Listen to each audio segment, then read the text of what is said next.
Supposedly, if you ask anybody these questions, you'll fall in love. So if you ask... Here. I have some friends that are single that need these questions.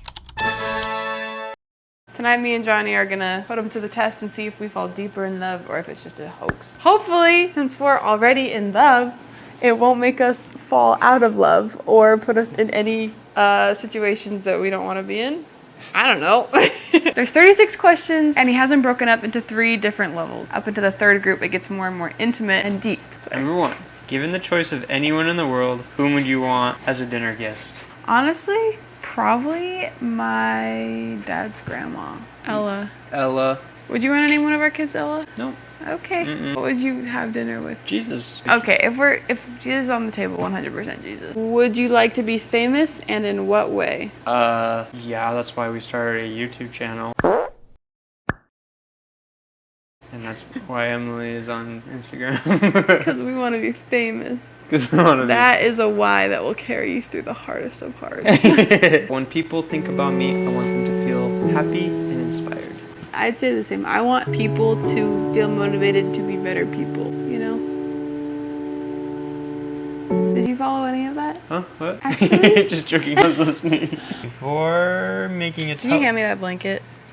Before making a telephone call, do you ever rehearse what you were going to say? Why? No, because I used to, and it would always make me jumble my words. It never worked out in my favor. Yeah, I just don't. What would constitute a perfect day for you? We go on a walk and we talk. Probably exercise a little bit. But that walk is in like a different country. We explore a new country. And then we eat their food. Yeah, we eat their food. And then we snuggle and watch a movie. Waking up so early, but I feel refreshed because we went to bed early the night before. Go on a walk, have a really good workout, eat at a really yummy breakfast place in another country. Yeah, we definitely explore somewhere new as a family, take some pictures. I don't know, it's like really similar. And then we finish it off with snuggles and a movie. And a dessert. When did you last sing to yourself or to someone else? Like today, I sing to Grace so much. I sing a lot, probably in the shower. I sing to Grace all the time. If you were able to live to the age of 90 and retain either the mind or body of a 30-year-old for the last 60 years of your life, which would you want? I think the mind, because you're getting old with me. It'd be weird if you looked 90 and I looked 30. Well, you want me to... You should do body. Because, you should really reconsider that. Because you'll, like, does your mind even deteriorate? Yeah, dementia, Alzheimer's. Your body's in decline for like 50, 60 years, while your mind's still be getting smarter. I guess body is like agility and strength and stuff. Like being able to just do things. I was just thinking about not having wrinkles. Yeah, okay, answer has changed. I would choose body for the strength aspect of it, not the aesthetics. But the aesthetics It would be a are perk. plus. It would be a plus, yes, for sure. People would think I was weird. Okay, But well, if you choose it too... I just convinced you to do. Yeah, I mean, I would do body too. Do you have a secret hunch about how you will die? Oh yeah, diabetes. Do you? A broken heart because of your wife's diabetes. Yeah, I know how I'm gonna die. Someone's gonna try to shoot someone, and I'm gonna be like, no. Jump in the way. Or I'll just run into a building saving children. Name 3 things you and your partner, or the person you're dating, appear to have in common. Sense of humor. Oh wait, you answer this first. Sense of humor. I think we both want to be happy in life. We want to be nice. And we both are super hot. We appear to both be super hot. 2 feet, 2 feet. I would say sense of humor, priorities, and like goals in life, and a desire to get to know God throughout the rest of our life. For what in your life do you feel most grateful? Oh my gosh, so many things. I feel like I would say the gospel, family. You're under that category. Oh, thank you. Yeah, you're welcome. Our freedom. I'd say God, my girlies, and toast.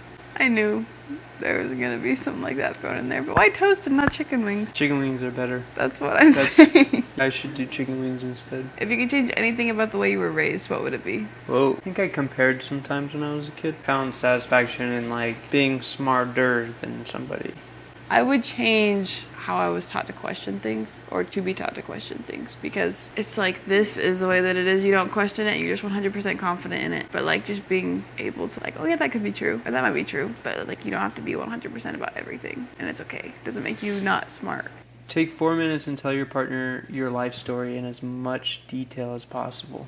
4 minutes? Okay. I was born in Austin, Texas. My mom thought she was gonna die. The doctors told her she was gonna die if she had another kid, but then she felt like she should have another kid, so then I was born. I was the youngest in my family, still am. So it's me, 5 years, and then my siblings. And so they just kind of like loved me as a little baby. I was given lots of love and attention. I was very supported in like any of my ideas. Like anything that I wanted to do was a great idea, and we did it. And then I got really into business and entrepreneurship, and I had lots of businesses as a kid and went to fairs and sold stuff. And I was like, I'm gonna be rich. This is what life is all about. Foreshadowing to when I found out that's not what life is all about. And I went to college super early and young, and I met this hot young bachelor who got all my attention. And then we got married, and it was so fun. And then we did business together. Then we learned a lot together and grew closer to God together. Found so much joy and fulfillment, more than I ever thought I would have. And being with him helped me learn where joy really comes from and helped me really get realigned with the most true version of me. And now I'm her. Now I have a baby and I'm a mom and I'm just loving up on her. She's my little best friend. And we're just still doing life together.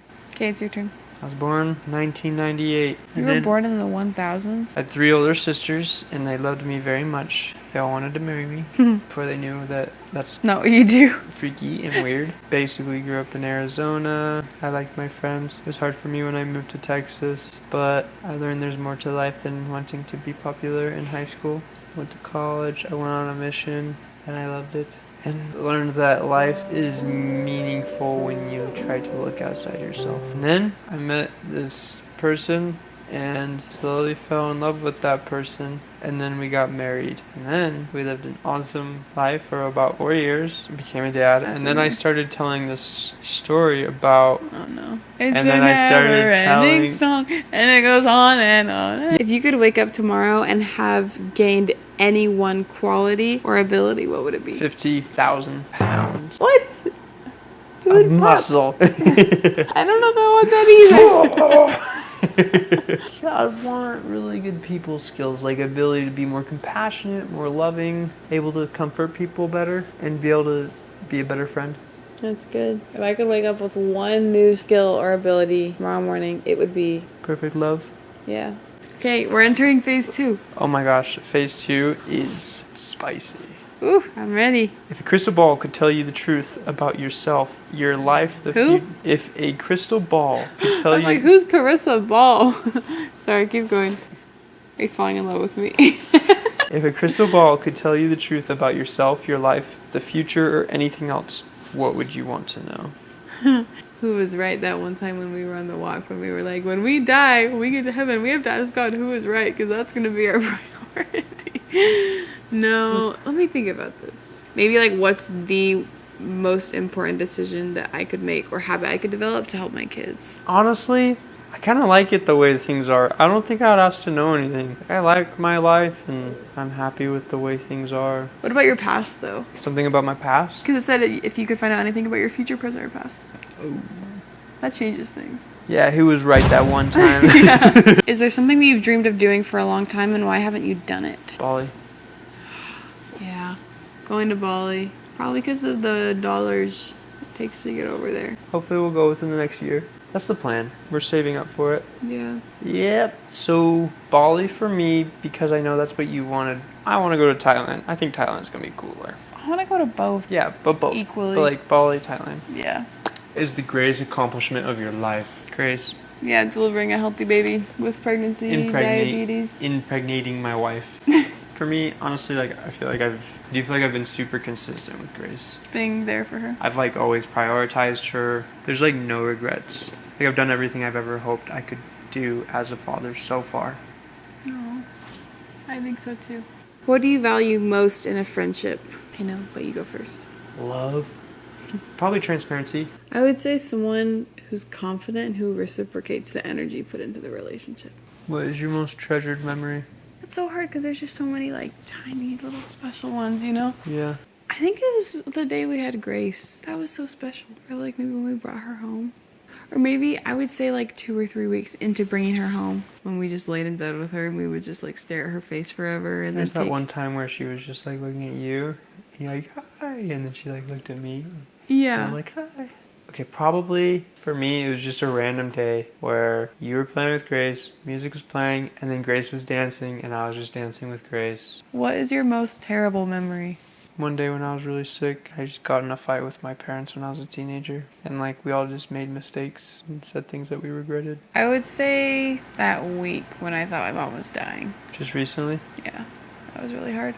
If you knew that in 1 year you would die suddenly, would you change anything about the way you are now living? Why? Yeah, I would start recording like so many videos for Grace to watch. And I would put together like show this to her on her 10th birthday, show this to her on her 11th birthday. And I would just record them as if I was just sitting in a room with her, like just joking around.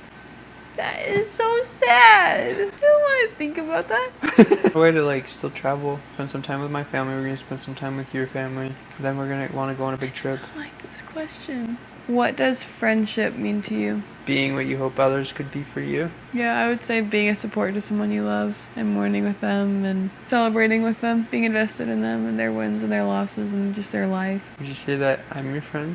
Yeah.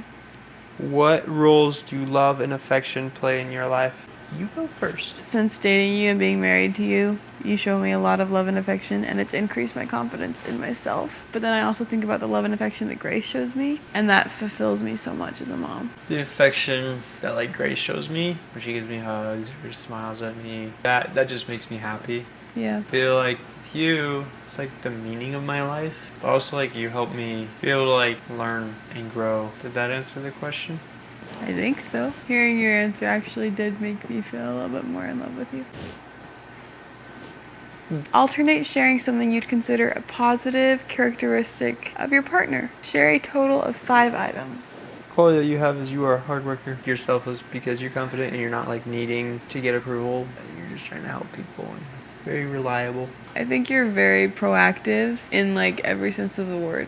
Like you're proactive spiritually and continuing to grow and work on your testimony, and you're proactive physically and wanting to just like get healthier and healthier. You're proactive in our relationship emotionally and with your relationships too outside of us. Like the opposite of lazy. Like I don't have to worry about falling back in life or wasting my life, because when I start to, you just chug me along. You're like, no, come on, we're gonna do this, and I'm like, okay, and then I'm like, wait, I'm so much happier for some reason. You are happy. You choose joy. I can tell that's something that you've practiced throughout your life, and it shows, and it makes me happy.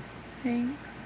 I really like how you're really emotionally intelligent and in tune with yourself. Like when you're feeling something, you're feeling it and you know what you're feeling. And that's something that I feel like you're teaching me to be better at. How close and warm is your family? Do you feel your childhood was happier than most other people? I feel like my childhood was happier than most other people. I wouldn't say my family is necessarily close and warm though. My mom was really affectionate with me and close and warm with me. I'd say my family is warm and that my childhood was happy. I think we all loved each other and we didn't doubt that. It's good. A lot of good memories. We always like vouched for each other. We were always there for each other. How do you feel about your relationship with your mom? My mom and I have a really good relationship. Growing up, everyone was always like, yeah, you're mom's favorite. Yeah, growing up, my mom and I were best friends. We were super close. And like everything you would run home and tell your best friend about anything, I would tell her. Make 3 true we statements each. Oh yeah, by the way, we're in set 3 now. Whoa. So like these are like caliente. We both have a really strong desire to be very close with all of our kids as they grow up. We both love trying new things. I'm happy that you do. We both find fulfillment in our family. We both like to travel. We're both foodies. We both find joy in others. We both continually strive to be better. And we're both obsessed with Grace. And each other. Yeah, and we're both super clean. I wish I had someone with whom I could share A room. I want to share a room with you. I was thinking a duplex. Yeah, if you shared a duplex with someone, that'd be cool, because then you got a place like a little townhome. Maybe just perfect mutual understanding. Like in any given circumstance, if we were to just perfectly understand each other inside out. I think the key to that. Let's look in here. If you were going to become a close friend with your partner, please share what would be important for him or her to know. That I might look really hard and rugged on the outside. I'm a pineapple. Because you're sweet on the inside? And mushy. Okay. Like a rotten pineapple? I don't know. Pineapples aren't mushy. Soft and squishy. Do you think, would you classify a pineapple as squishy? Uh-huh. Maybe like a peach, because the peach fuzz, it's like a bunch of little splinters. I'm like kind of soft and have some peach fuzz on the outside. Have you ever rubbed peaches on your eyes? I might ever No. rub peaches on my A eyes. kiwi. I ever rubbed a kiwi on my eyeball? One time? Okay, you're a pineapple. No, okay. So probably my love language is That's what I was thinking. really? Yeah. I think like physical affection is a huge one. I would say that I crave and seek emotional validation a lot. Can you text me that? You crave emotional validation. I forget to do that sometimes. Tell your partner what you like about them. Be very honest this time. Honestly, you are like the best friend. And it just so happens that the best friend is my best friend. Like super supportive and like just everything you could ever hope a friend to be. Like if someone's going through a hard time, like you're there for them. I also love how gentle and sweet you are. I love how all the little things that girls wish their guys did, you do actively. You are really just like a character taken out of a movie. You just do all the things that usually script writers have to plant in there. Share with your partner an embarrassing moment in your life. I really just cancel them out of my head as soon as they happen. I've like hummed in public restrooms and then I realized there's someone in the stall next to me. When I was first dating somebody, I was peeing, and then I guess I forgot to lock the door. It didn't lock all the way. They saw? They opened it. I was like, when did you last cry in front of another person or by yourself? Yeah, like 5 minutes ago I cried because Gwen was crying. And I'm not ready to say goodbye to my dog. Last time I cried, honestly, was 3.5 hours ago. For what? I went on a quick little walk. I just felt really grateful for a lot of things. I just felt like a lot of things were going really well. I shed a single tear. That counts. And then it fell into the dirt. Flower grew. Yeah. Tell your partner something that you love about them already. I already love how much you make me laugh. How beautiful you are, and how engaged you are, and how fun you are to talk to. And how you make me feel in my heart. I knew you were gonna do that. What, if anything, is too serious to be joked about? God. God. Anything Or else? like cheating on your spouse. If you were to die this evening with no opportunity to communicate with anyone, what would you most regret not having told someone? And why haven't you told them yet? Not being able to say, hey, I love you. I'm gonna die. But I tell you I love you a lot. Probably my mom and my dad. Because I don't tell them as much. Today I was like, hey, why did you do that? And I was kind of like upset. I would just go back and just be less hostile about it. Just be like, I'm so grateful for you. I know that you're doing everything you can, and you're everything I ever could have hoped for. I love you. I love you. Your house, containing everything you own, catches fire. After saving your loved ones and pets, you have time to safely make a final dash to save any one item. What would it be? Why? I know what you're going to say. My camera. Put your camera. Wait, is that not deep that I think about this? No. You wouldn't grab your journal? Oh yeah. Oh yeah, we can buy another camera. We can't buy another journal. I'll grab your camera for you. Thanks. Of all the people in your family, whose death would you find the most disturbing and why? Probably my dad's. Because my mom's I've already come to a little bit of... Oh wait, maybe Grace's. I was just thinking about my family. Or yours. Yeah, I'd be pretty disturbed if you died. Disturbed doesn't feel like the right word. This is disturbing. That's so hard. Why so many death questions? Probably you. I don't know which one would be more disturbing. If you died, like, I would just put everything into Grace. I'd be super sad if either one of you guys died. Probably just cry for 5 years. Until my eyes are so puffy I can't see anymore. And then I'd be legally blind and then I'd be disabled so I would have government benefits and then I could get an apartment. That's very descriptive. That would be my plan. Share a personal problem and ask your partner's advice on how he or she might handle it. I feel like sometimes I struggle with like knowing when I should be like actively going out and doing stuff with Grace or just like letting her do her thing while I work on something. Most of the time I'm able to be like intentional and in person with her, but sometimes my mind is just split and I'm like, what would be the right thing to be doing in this situation? Like sometimes it doesn't feel like there's a clear right or wrong. Every mom gets text messages, and it's not like they're like not able to respond to text messages. If a mom responds to a text message, it's not like they're neglecting their children. Yeah, I guess that's good to remember. A lot of parents never play with their kids. You play with your kid like hours. Thanks, that's solid. I feel good. I feel better. My question is, I see people sometimes say things to you that are, like could be totally taken the wrong way. For me, it would feel a little flustered if they said it, but I see it just doesn't even affect you, and you just see somebody who's hurting. Well, it's like anytime anyone says anything to you, you want to understand it the way that they're trying to communicate it. But like in theory, it's like I should just be loving. But like when someone's making huge accusations at me, like it's hard for me to see them as a hurting person and not just get defensive. Yeah. My advice to you would be to use every opportunity that makes you want to feel defensive as an opportunity to build a trigger of getting curious. No, ask me, reflect How about. do you feel about your problem now? Oh, I feel great. Really? Are you gonna ask for forgiveness? Do I need to? No. That's all of them. I do feel closer to you. You do? Yeah. Significantly. Wait, is that okay? Yeah. How do we feel about each other?